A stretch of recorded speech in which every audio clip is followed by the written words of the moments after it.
Bu odamlar davlat nomidan ishlaydimi? Rasman yo'q. Albatta rasman emas. Nima deyotganingni bilasanmi o'zi? Tog'ni kurdlarga, cho'lni esa arablarga, neftni o'zlariga ajratishdi. Bizning esa boradigan joyimiz yo'q. Bu rejani bugun tuzishmagan.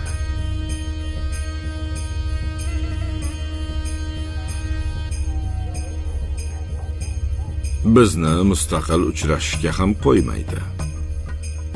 Majlisni o'z homiyligida o'tkazadi. Shu kunlarga majlisingiz bormi? Bor. Qayerda? Bozor tomonda. Madingizmi? Siz kelmay dasturxonga o'tirib bo'ladimi? O, katta rahmat. Mehmonxonadagi bombachilarni topdingizmi? Afsuski yo'q, janob. Hodisaning tafsilotlarigacha surishtiryapmiz. Tushuntira olmadim shekilli. Mening bittagina g'oyam bor, u ham Iroqni birlashtirish. Sizlar bu yerda tinch totuv yashashingizni isbotlash uchun doimiy hukumatga asos solmoqchiman. Siz turklar bilan ittifoqingizni davom ettirar ekansiz, siz esa arab dunyosi bilan hamkorlik qilar ekansiz, siz esa kurd davlatiga asos solishga urinaverar ekansiz. Bu mintaqada hech qachon tinchlik bo'lmaydi. Men ana shu qutublashuvga e'tiroz bildiryapman. Iltimos, sovuq apelsin sharbati olib keling.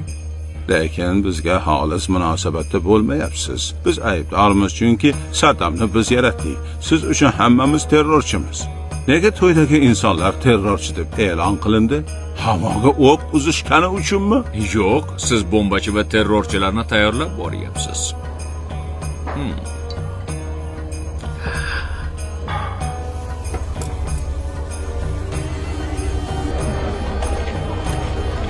Abu Ali, qayerga?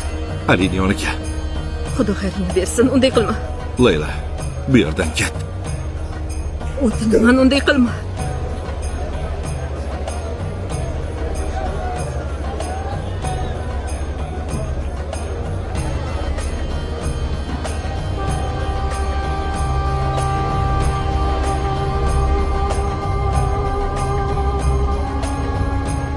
Janoblar, sizlardan minnatdorman. Taomlar juda maza. Siz bilan alohida gaplashib olsak bo'ladimi? Albatta, men ham sen bilan gaplashmoqchi edim.